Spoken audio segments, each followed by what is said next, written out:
this investigation, the Mueller investigation, or any investigation that involved Donald Trump, the left would be screaming conflict of interest, yet we have Rosenstein smack dab in the middle of this thing as a witness. I know there's a reason why the president has not asked him to recuse himself, but I'm scratching my head as to Attorney General Jeff Sessions, why he hasn't come forward and said, hey, you have a clear conflict of interest, buddy. You need to step aside. Well, as a longtime supporter of the Attorney General, I'm scratching my head at what Sessions is doing as well. I've always been a strong backer of his in the Senate and through the campaign months and his days up until recently in Attorney General. I just don't understand what he's doing at this point, and why Rosenstein is still sitting on top of that whole heap. To me, is really questionable. But to me, it's very clear that they're trying to slow walk everything, trying to run out the clock, trying to keep this investigation going at least through the midterm elections to try to keep the issue alive.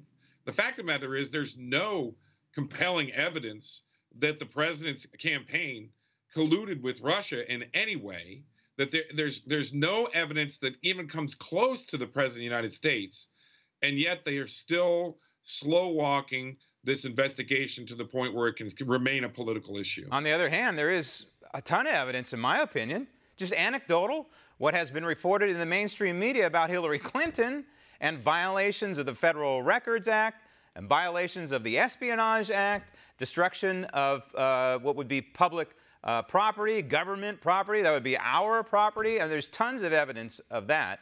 And yet, what the Congress is simply trying to do is connect the dots in terms of whether or not the Trump campaign was spied upon. And so I think that Rosenstein, in a sense here, is splitting some hairs. Yes, they're issuing documents, but they're so redacted that it might as well be Swiss cheese. And the Congress is trying to put this thing together. The Congress is our eyes and ears. There's nothing national security about some spy that was implanted in the Trump campaign. And by the way, your name was invoked at one point during this testimony, and it was regarding whether there was spying going on of the Trump campaign. You deserve to know. I do, and you know, it was June 11th when I contacted the Inspector General's office of the Department of Justice and asked them to review what I thought were very real instances where I was approached by suspicious individuals, one of which I proved shortly thereafter was an FBI informant for 17 years. I even obtained copies of all of his FBI informant visa waivers for those years. He's still in the country. And he's only in the country because he's a Russian criminal who committed gun crimes and went to prison for them here in the United States. The only reason he's here is because he's on an FBI visa, and yet he's still here. He's still dangerous. And in fact, right now, as far as I understand, the FBI has lost him. They don't know where he is. So my family and I are quite concerned about this. It isn't just what's going on in Congress. It's what's going on with these criminals they're using to infiltrate the Trump campaign. Which leads us to Peter Strzok. You know, here's a guy, he was questioned by the Congress, pleaded the Fifth, refused to answer questions under the guidance of a DOJ attorney, along with his private attorney. This is mind-boggling stuff.